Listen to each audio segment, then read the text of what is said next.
Students, एक बार फिर आपका स्वागत है मेरे YouTube channel KS study points पे।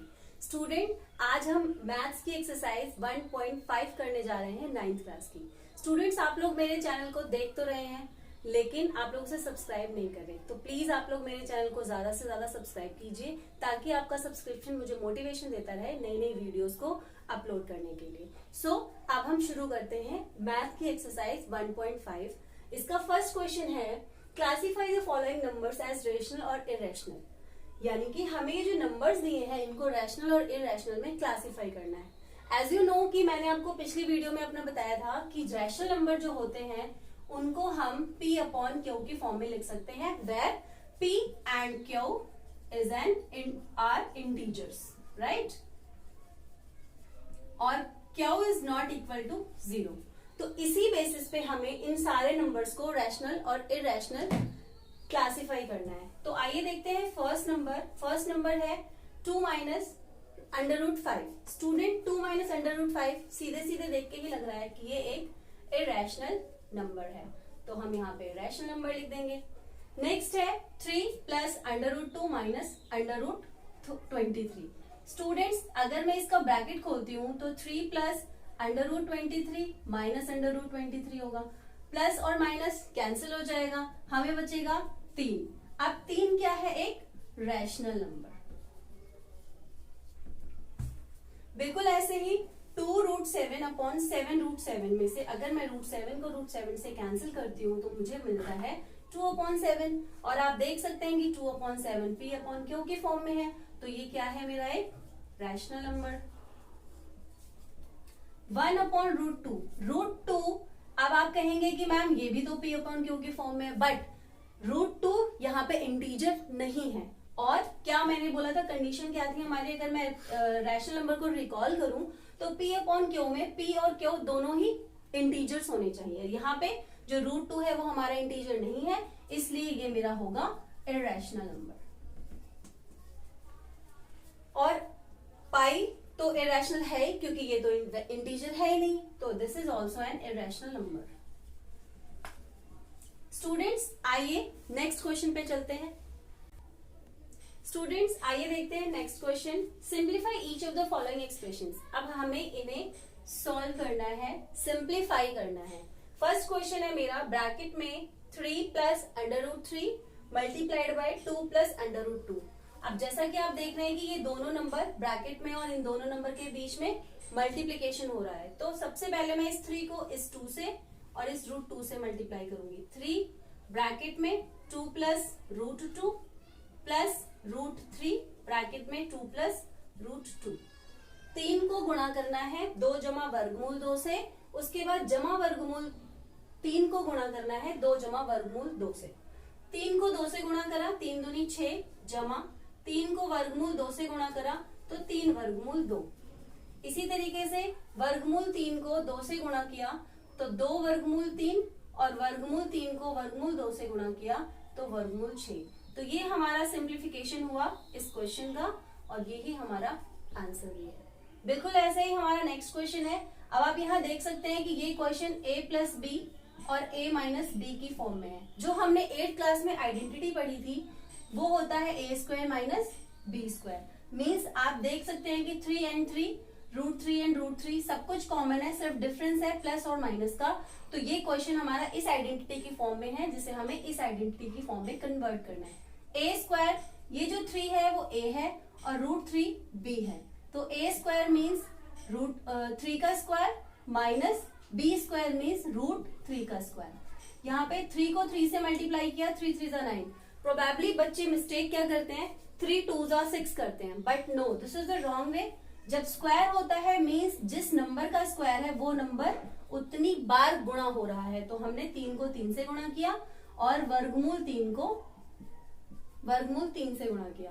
3 को 3 से इंटू किया तो 9 आया, और जब हम रूट 3 की किसी भी रूट वाली संख्या को सेम रूट वाली संख्या से मल्टीप्लाई करते हैं तो सिर्फ रूट से रूट कैंसिल होता है। यानी कि यहाँ पे 3 3 9 की मिस्टेक ना करके रूट 3 को रूट 3 से मल्टीप्लाई करेंगे तो 3 आएगा, क्योंकि 3 के जो फैक्टर होंगे वो रूट 3 इंटू रूट 3 होगा। अब 9 में से 3 को सब्ट्रैक्ट करने पे क्या आता है? 6, और ये हमारा आंसर होता है। स्टूडेंट इसका जो थर्ड पार्ट है वो भी बिल्कुल ऐसे ही है, तो देखते हैं उसे। स्टूडेंट्स इसका थर्ड पार्ट है ब्रैकेट में √5 + √2 का होल स्क्वायर। होल स्क्वायर का मीन्स होता है जो नंबर हमें दिया है उस पूरे नंबर की घात 2। अब आपको ये किसी आइडेंटिटी की फॉर्म में नजर आ रहा है, a + b की होल स्क्वायर। अगर हम इसको एक्सपेंड करते हैं तो a² + 2ab + b² होता है। अब यहाँ पे जो √5 है वो a है और √2 b है। a² का मीन्स √5 का होल स्क्वायर प्लस 2 फॉर्मूले वाला इंटू √5 इंटू √2 प्लस √2 का होल स्क्वायर। अब जैसा कि मैंने आपको पिछले क्वेश्चन में बताया कि जब रूट वाली संख्या से मल्टीप्लाई हो रही होती है तो हमारा रूट कैंसिल हो जाता है, या फिर आप रूट को स्क्वायर से भी कैंसिल कर सकते हैं, तो हमारा 5 आएगा। और यहाँ पे 2 ब्रैकेट में रूट वाली संख्या से मल्टीप्लाई होगी, क्योंकि इक्वल नहीं है इसलिए 5 2 √10 प्लस रूट से स्क्वायर कट गया, हमारा आया 2। अब 5 और 2 को जोड़ देंगे 7 जमा 2 वर्गमूल 10। ये इसका सॉल्यूशन। फोर्थ पार्ट है इसका √5 - √2 मल्टीप्लाइड बाय √5 + √2। ऐसा क्वेश्चन बिल्कुल सेकंड वाला था जिसमें हमें a + b और a - b की आइडेंटिटी को एक्सप्लेन करना था, जो होता है a² - b²। इसी तरीके से √5 का होल स्क्वायर माइनस √2 का होल स्क्वायर। रूट से स्क्वायर कट गया और रूट से स्क्वायर कट गया, तो 5 - 2 बचा। सब्ट्रैक्ट करने के बाद हमारा आंसर आया 3। स्टूडेंट्स हमारा नेक्स्ट क्वेश्चन है, recall pi is defined as a ratio of the circumference c of a circle to its diameter d। Means यहाँ पे c फॉर सर्कमफ्रेंस होता है एंड d फॉर डायमीटर होता है। That is pi is equal to d/d c/d। This means to contract the fact that pi is a rational. Pi एक irrational number है, we all know that, but how can you prove this? जब कोई number p/q की form में होता है तो वो क्या होता है, वो एक रैशनल नंबर होता है, बट कंडीशन इज दिस कि दोनों ही नंबर एक इंटीजर होने चाहिए, एक पूर्णांक होने चाहिए, जहां पे q इक्वल नहीं होना चाहिए 0। ठीक, अब अगर मैं c को यानी कि अगर मैं सर्कमफ्रेंस को एक इंटीजर ले लूं और d मेरा कोई इंटीजर ना हो तो भी ये इरेशनल ही होगा। तो क्या कंडीशन होती है कि irrational upon rational is equal to irrational number, rational upon irrational is equal to irrational number, irrational number upon irrational is equal to irrational number. Hence we can say that in this condition C और D or both are irrational number।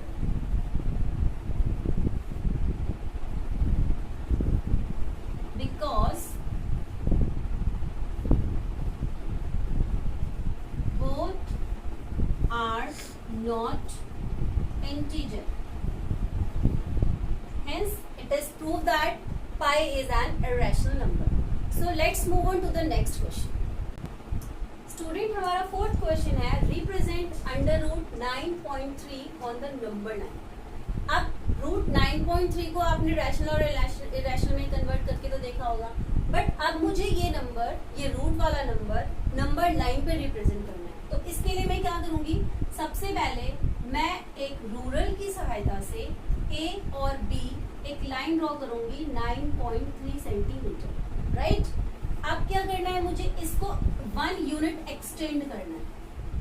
1 unit means आप 2 centimetre का 1 unit ले सकते हैं या 1 centimetre का 1 unit ले सकते हैं। तो मैंने क्या किया, मैंने इसको 1 सेंटीमीटर एक्सटेंड कर दिया और मैंने इसको नाम दिया C। अब मुझे इस पूरी लाइन का AC का लंब समद्विभाजक यानी कि इंटरसेक्टिंग लाइन ड्रॉ करनी है, जो इस लाइन को 2 इक्वल पार्ट्स में डिवाइड करेगी। उसके लिए मुझे क्या करना है, मैं कंपास की सहायता से इसको आधे से ज्यादा अपने प्रकार को खोलूंगी, राइट, और कंपास को यहाँ रख के एक आर्क यहाँ लगाऊंगी और एक यहाँ लगाऊंगी। सेम एज मैं इस पॉइंट से करूंगी, इस आर्क को काटती हुई एक एक आर्क लगाऊंगी और रूलर्स की हेल्प से इसको ड्रॉ कर दूंगी। अब मेरे पास ये वाली जो लाइन है वो इस लाइन को 2 इक्वल पार्ट्स में डिवाइड कर रही है और मैं इसको नाम देती हूँ पॉइंट O। अब मुझे क्या करना है, कंपास को यहाँ रखना है और यहाँ से मुझे एक सेमी सर्कल ड्रॉ करना है फ्रॉम A to C। ये मेरा एक अर्धवृत्त खिंच गया इस लाइन पे A और C पे, राइट। अब ये जो B पॉइंट है, इस B पॉइंट पे मुझे एक 90 डिग्री का एंगल फॉर्म करना है। 90 डिग्री का एंगल फॉर्म करने के लिए क्या करते हैं, प्रकार की नोक को B पॉइंट पे रखकर उसको थोड़ा सा खोल के एक सेमी सर्कल ड्रॉ करना है। फिर उतना ही खुला हुआ प्रकार ये जो सेमी सर्कल इस लाइन पे जहां टच हो रहा है वहां से एक आर्क लगाई और इस आर्क से एक और आर्क लगाई और इन दोनों आर्क से एक एक आर्क यहाँ पे लगाई और ये मेरा 90 डिग्री का एंगल फॉर्म हो गया। इसको मैं नाम दे देती हूँ M। अब मुझे अपना प्रकार B से M तक खोलना है। कहाँ तक, कितनी आर्क लेनी है मुझे, फ्रॉम B to M प्रकार को खोलना है और उसके बाद इस लाइन को मुझे और एक्सटेंड करना है। सपोज मैंने यहाँ से यहाँ तक 1 यूनिट लिया था, 2 यूनिट, 3 यूनिट, 4 यूनिट, 2, 3 एंड 4 और अब उतना खुला हुआ प्रकार जितना मेरा यहाँ खुला था मुझे एक आर्क लगानी है जो समथिंग यहाँ पे लगेगी 3 से थोड़ा आगे। ये आर्क जहां पे लगेगी इस लाइन पे, ये जो पोजीशन है ये होगी मेरी 9.3 रूट। इस तरीके से मुझे कंस्ट्रक्शन करना है स्टूडेंट्स। आपको मैं एक बार फिर से एक्सप्लेन कर देती हूँ। सबसे पहले AB लाइन 9.3 सेंटीमीटर खींची, B से 1 यूनिट लाइन को एक्सटेंड किया पॉइंट C तक। उसके बाद A और C का मुझे लंब समद्विभाजक खींचना है। मैंने एक लंब समद्विभाजक खींच के जब लाइन को 2 इक्वल पार्ट्स में डिवाइड कर लिया, उसके बाद मैंने सेंटर पे कंपास की नोक को रखा और एक सेमी सर्कल यानी कि अर्धवृत्त बना दिया। अर्धवृत्त बनाने के बाद B पॉइंट पे मैंने 90 डिग्री का एक एंगल फॉर्म किया। 90 डिग्री का एंगल ये जो इस सेमी सर्कल पे जहां टच हो रहा है वो मेरा पॉइंट M हुआ, पॉइंट M।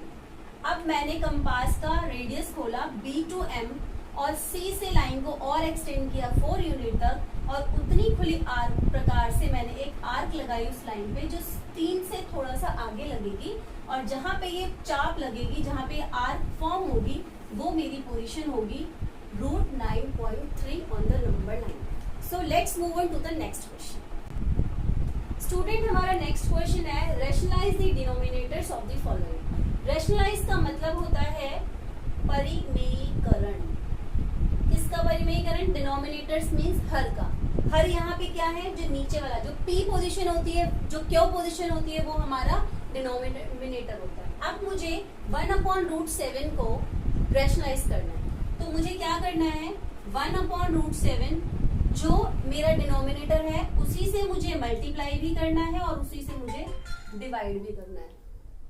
मुझे क्या करना है, डिनोमिनेटर को ही मल्टीप्लाई भी करना है और उसी से मुझे डिवाइड भी करना है। अब √7 को जब मैं 1 से मल्टीप्लाई करती हूँ तो √7 आता है और अगर मैं √7 को √7 से मल्टीप्लाई करती हूँ तो रूट से रूट कैंसिल और हमारा डिनोमिनेटर क्या आ गया, 7। This is the solution and this is the method how to rationalise the denominator. Next question हमारा बिल्कुल ऐसे ही है, 1/√7 माइनस √6।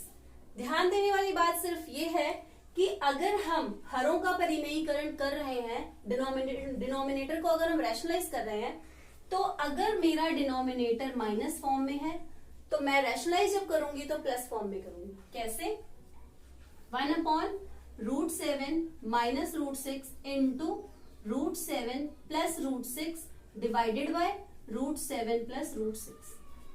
अब आप समझे मैंने क्या बोला, माइनस में था, मैंने मल्टीप्लाई और डिवाइड दोनों ही प्लस फॉर्म में किया है। अब मैं जब √7 को 1 से मल्टीप्लाई करती हूँ तो √7 आएगा, √6 को जब 1 से मल्टीप्लाई करती हूँ तो प्लस का √6 आएगा। स्टूडेंट्स, अब आप इसके डिनोमिनेटर को देखिए जो इस फॉर्म में है, a plus B and a minus B. इसको अगर हम एक्सपेंड करते हैं तो a² माइनस b² होता है। तो मुझे इसके डिनोमिनेटर को इस फॉर्म में कन्वर्ट करना है, वो इस फॉर्म में दिया हुआ है। तो मैं क्या करूंगी, √7 का स्क्वायर माइनस √6 का स्क्वायर। रूट से स्क्वायर कैंसिल और इस रूट से ये स्क्वायर कैंसिल, तो मेरे पास बचता है √7 प्लस √6 अपॉन 7 माइनस 6, जो हो जाता है √7 प्लस √6 अपॉन 1। अब डिनोमिनेटर जब 1 होता है तो देयर इज, उसको लिखने की जरूरत है भी और नहीं भी, तो अगर मैं इसको नहीं लिखती हूं तो √7 प्लस √6 जो मेरा आंसर होगा। इसी तरीके से इसके बाकी के 2 पार्ट्स हैं, तो आप लोग उसे सॉल्व कर लीजिएगा। अगर आप लोगों से सॉल्व नहीं होता है तो आप लोग मुझे कमेंट कीजिएगा, मैं नेक्स्ट वीडियो में आपको वो एक्सप्लेन करके अपलोड कर दूंगी। नेक्स्ट वीडियो के साथ बहुत जल्द मैं आपसे मिलूंगी। Thank you.